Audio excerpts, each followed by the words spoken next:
આજની નાની વાત છે ગોપાલ દર્શન 1984 7મા મહિનાનો અંક છે ગોપાલ દર્શન. એમાં ભગવત ભક્ત હરજી બાપાની વાર્તા છે. એ આપણે વાર્તા લેવાના છીએ. સોરઠ ધરા સંત સુરા સતી અને સિંહ જેવા રત્નો આપ્યા છે. ગરવા ગિરનાર અને ગાયકવાડી અમરેલી નજીક બગસરાની બખોલમાં નાનું એવું ઝાંઝરિયા કરીને એક ગામડું આવેલું છે.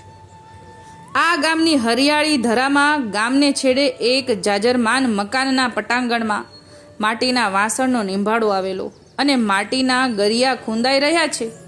આવા કુદરતના ખોળે ખેલતા માનવીના ઘેર આજથી લગભગ 100 વર્ષ પૂર્વે એટલે 84 થી 100 વર્ષ પૂર્વે એક પ્રભુ શ્રી ગોપાલાજીની કૃપાથી એક દિવ્ય બાળકનો જન્મ થયો. આ બાળકના માતા પિતા પ્રભુ શ્રીના સાચા અને અટંકા સેવકો હતા. નિરાભિમાની, સત્યવક્તા, સેવાપરાયણ જીવન જીવતા. કોઈ પણ વૈષ્ણવ આવે તો તેની યથાશક્તિ પરોણાગત કરીને સમાધાની કરતા. આવા મારડિયા પરિવારમાં ઉછરેલા બાળકનું નામ હરજી હતું. તેને 2 ભાઈઓ હતા, જીવાભાઈ મોટા અને ભવાનભાઈ નાના. કુટુંબમાં ઠાકોરજીની કૃપાથી સંપેલું અને સાદું જીવન વિતાવતા હતા. માતા પિતાની ધર્મભાવના અને ઠાકોરજીની કૃપાથી હરજી નામનો આ બાળક નાનપણથી જ પ્રભુ શ્રી ગોપાલાજીના ગુણમાં અને પરિવારની ધાર્મિક લાગણી અને પુષ્ટિ માર્ગની સુગંધથી ભગવત કૃપાએ દિન પ્રતિદિન ઠાકોરજીની શ્રદ્ધામાં અનેરો વધારો થતો જતો હતો. સમય, સંજોગ, પરિસ્થિતિ અને ઠાકોરજીની કૃપા બળે યુવાનીની હવામાં ન આવતા સતત વૈષ્ણવોના સત્સંગમાં રહીને જીવન વિતાવવા લાગ્યા. હરજીભાઈ પોતાના ઘર ધંધામાં મન ન ચોટતા તેઓ મનોમન શ્રીમદ ગોકુળ યમુના પાન કરવા જવાનું વિચારતા, પણ તે વખતનો કપરા સમયમાં કેમ જવું એ વિચારતા. પોતાની સ્થિતિ સાધારણ હોવાથી વિચારતા કે ભગવદ લઈ જશે, આવો ભાવ વિચારતા.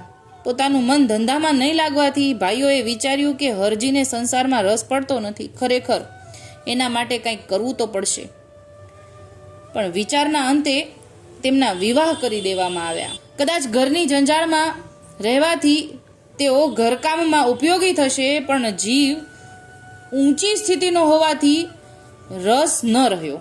એટલે લગ્ન તો કરી દેવામાં આવ્યા, પણ એને જીવ ચોંટ્યો નહીં સંસારમાં. પોતાના ગામની આજુબાજુના માણસો શ્રીમદ ગોકુલ જમનાપાન કરવા જવાના છે તેવું જાણ્યું એટલે તેઓએ કુટુંબના કોઈ સભ્યને ન કહેતા પોતાના પત્નીના ઘરેણાં વેચીને પોતે ગોકુળ જવા પ્રયાણ કર્યું.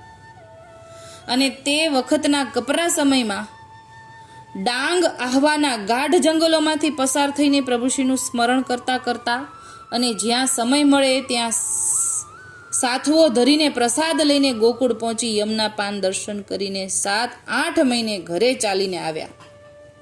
7-8 મહિના થઈ ગયા, પણ ધંધામાં મન ન લાગતા પોતે ભગવત સ્મરણમાં અને વૈષ્ણવોની સેવામાં જીવન ગાળતા પાછા શ્રીમદ ગોકુળ જઈને પાન કરી આવ્યા. એટલે એમને જીવ તો ગોકુળમાં જ છે એવું અહીંયા સમજાવે છે. આવી રીતે 3 વખત યમના પાન ચાલીને કર્યા. ભગવદને કેસરી સ્નાન કરાવ્યા. આવા કપરા સમયમાં સાધન સગવડ સંપત્તિ વગર ગોકુળ જવું ખૂબ અઘરું હતું, પણ શ્રદ્ધાના બળે તેઓ પોતાના સંકલ્પમાં મક્કમ રહ્યા. કુટુંબ સતત પોતાના માટીકામમાં રહીને ભગવત સ્મરણ કરતા. ગામની બાજુમાં પોતાના માટી બનાવવાના ભઠ્ઠા પાસે વહેલી સવારમાં બૈરાઓ માટી ખૂંદવા જતા. અવારનવાર બૈરાઓ માટી ખૂંદવા જતા, પણ તુરત જ પાછા આવતા. ત્યારે તેઓના ભાઈઓએ બૈરાઓને પૂછ્યું, જલ્દી આવ્યા? બૈરાઓ કહેતા, માટી ખૂંદેલી હતી. આવી રીતે અવારનવાર બનતું, એટલે કે બૈરાઓ જાય ને ત્યારે માટી પહેલેથી ખૂંદાયેલી જ હોય, એટલે આ લોકોને વધારે સમય ન લાગતો ને જલ્દી આવી જતા, એવું અહીંયા સમજાવે છે. આવું વારંવાર બનતું, જેથી આ વાતની જ્યારે હરજીભાઈને ખબર પડી ત્યારે તેઓને નવાઈ લાગી. તેમણે કહ્યું કે હું આજે વહેલો માટી ખૂંદવા જઈશ, તમો કોઈ જતા નહીં. એટલે કે બૈરાઓ તો વહેલા આવી જતા, કેમ કે માટી જ્યારે જાય ને ત્યારે પહેલેથી ખૂંદાઈ ગયેલી હોય એવું બૈરાવ કહેતા.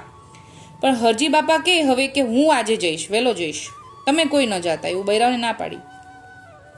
હરજીભાઈ વહેલી સવારે જ્યારે માટી ખૂંદવા ગયા ત્યારે પોતાના માટીના ભઠ્ઠા પાસે એક વૃક્ષ નીચે બેસીને ભગવત સ્મરણ કરે છે. ત્યાં એક કોઈ વાસનાવાળો જીવનો ઓળો માટી ખૂંદવા લાગ્યો.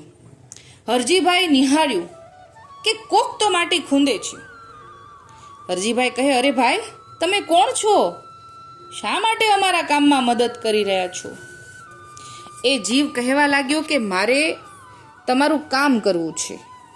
હરજીભાઈએ કહ્યું, અમારા માર્ગમાં કોઈની પાસે વિના વેતને કામ કરાવવાનું લેવાયું નથી. અમારી રીતે કામ કરશું, તમારી સેવાની અમારે જરૂર નથી. શ્રી ઠાકોરજી તમારું રૂડું કરશે, તમે હવે જાઓ. હરજીભાઈ ખરેખર નિસ્વાર્થી અને મહેનતુ હતા. તેમના જીવનનો બીજો પ્રસંગ ખરેખર હૃદય સ્પર્શી જાય છે. એટલે કે આ એક જ પ્રસંગ હતો. હવે આ બીજો પ્રસંગ જે આપણે પહેલા ગોવાભાઈને સાપ કરડી ગયો એ વાતથી આપણે નાની વાતમાં લીધેલું છે અને ત્યાં હરજી બાપાને બોલાવ્યા હતા. આ હરજી બાપા છે. તો આ નીચે પણ એવો જ પ્રસંગ ફરીવાર આવે છે.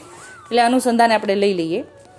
આ પ્રસંગ અહીંયા એમ કહેવા માગે છે કે ત્યાં કોઈ જીવ એમની મદદ કરવા આવતા હતા અને પછી ઘણા સમય પછી આ પોતે ગયા અને ના પાડી કે ના, તમારે અમારા ઠાકોરજી, અમારા ધર્મની અંદર અમારે કોઈની વિના મૂલ્યે સેવા લેવાનું અમારા ધર્મમાં નથી. એટલે એને ના પાડી દીધી. એવા હરજી બાપા હતા. પછી હવે આગળ નથી લખ્યું કે કોણ હતું. પછી એ ગ્રંથમાં મળ્યું નહીં હોય એટલે અહીંયા આગળ લખ્યું નથી. હવે આ બીજો પ્રસંગ પણ છે, લઈ લઈએ. ઝાંઝરિયા નજીકમાં માણેકવાડા કરીને એક નાનું ગામ આવેલું છે જ્યાં મારડિયા ગોવાભાઈ રહે. એ પણ ઠાકોરજીની ભક્તિમાં લીન રહેતા. ગોવાભાઈ સવારે નદીમાં સ્નાન કરવા ગયેલ વળતા આવતા હતા ત્યાં રસ્તામાં સર્પદંશ થયો. સર્પનું નામ પણ માણેક્યો. જેને કરડે ને એના તરત જ પ્રાણ જતા રહે. ગોવાભાઈ તો ગોપાલ ગોપાલ કરતા ઘરે આવી ગયા. ગામમાં બધાને ખબર પડી. દરેકને ખ્યાલ ખરો કે માણેક્યો કરડી ગયો લાગે છે, એક ડગલું પણ ચાલી શકે નહીં. ત્યાં ને ત્યાં જીવ જાય. સર્પદંશ થવાથી તેમના માતા પિતા સવીરાબાઈ ગોવાભાઈને ખોળામાં લઈને બેઠા છે. ગામમાંથી જેમ જેમ ખબર પડે છે તેમ માનવીનું મહેરામણ ઉભરાઈ રહ્યું. સૌ પોતે પોતાના બુદ્ધિ મુજબ ઉપચાર બતાવે. ફક્ત સવીરાબાઈ એક જ શબ્દ બોલે, ભગવદ રૂડું કરશે. અમારે દવા કે સર્પ ઉતારવાનું ન હોય, અમારે ગોવાને શ્રી ઠાકોરજી બેઠો કરી દેશે. સૌ સમાજ સવીરાબાઈની વાતની હાંસી ઉડાવે છે, પણ હંમેશા શ્રદ્ધાનું ફળ અનેરું હોય છે. સવીરાબાઈ કહે, ભાઈ, હરજી બાપાને ઝાંઝરિયાથી બોલાઈ આવો. માણસ દોડતો દોડતો ઝાંઝરિયા આવીને હરજી બાપાને વાત કરે છે. હરજી બાપા ભગવત સ્મરણ કરતા માણેકવાડા આવે છે. ગોવાબાઈની પરિસ્થિતિનું નિરીક્ષણ કરીને બોલે છે કે ઠાકોરજી રૂડું કરશે. ચણામત ગોવાબાઈના મુખમાં પધરાવે છે અને શ્રી ઠાકોરજીના ચિત્રજી પાસે ધૂન ઉપાડે છે. શ્રી ગોપાલ કહો, શ્રી ગોપેન્દ્ર કહો, જમનેશ કહો, મહારાજ કહો, ચરણે ચિત્ત નિત્ય નિવાસ કરો. શ્રી ગોપેન્દ્ર કહો, ગોપાલ કહો. સૌ સમુદાય ધૂનમાં એકાગ્રતાથી મસ્ત રહે છે. ત્યાં ભગવદ ઈચ્છાએ ગોવાભાઈના પગનો અંગૂઠો હલ્યો. સૌને આશ્ચર્ય વચ્ચે ગોવાભાઈ ઊભા થઈને સૌને જય શ્રી ગોપાલ કર્યા ને જય ગોપાલ કહે છે. અને શ્રી ગોપાલાલની કૃપાથી સર્પનું ઝેર ઉતરી ગયું. હરજી બાપા કહે છે કે આ બધું ઠાકોરજીની કૃપાનું ફળ છે. હરજી બાપા પોતાનું જીવન ભગવત સ્મરણમાં ગાળતા, પોતે જ્યાં ખેલ મનોરથ મંડપ હોય ત્યાં જતા અને પોતે દાઢી થતા. ભાવાવેશમાં આવીને ઠાકોરજીના પદો ગાતા. પોતાનું જીવન વૈષ્ણવની સેવામાં ગાળતા. આજે પણ મારડિયા વૈષ્ણવમાં સેવાભાવી વિશેષ જોવા મળે છે. તેઓના વંશમાં વલ્લભભાઈ મારડિયા આજે પણ આપણી સૃષ્ટિમાં સેવા સતત કરે છે અને જીવન વિતાવે છે. તેમજ ગિરધરભાઈ પણ સેવાનું કાર્ય કરે છે. મારડિયા પરિવારમાં અનેક ભગવત ભક્તો સેવાનું કાર્ય કરે છે. આ હતા આપણા હરજી બાપા. ગોવાભાઈના પ્રસંગમાં હરજી બાપાનો ઉલ્લેખ જાજો નથી, પણ હરજી બાપાની વાર્તા આપણને આ વિશેષ મળી છે. તો અહીંયા હરજી બાપાનો ફોટો પણ આપેલો છે. તો આ નાની વાતની સાથે હું ફોટો અટેચ કરી દઈશ, જે ઓરિજિનલ ફોટો છે. અહીંયા બહુ જૂનો ફોટો છે. એ પ્રમાણે લેખક રસિકલાલ જોશી બામણ.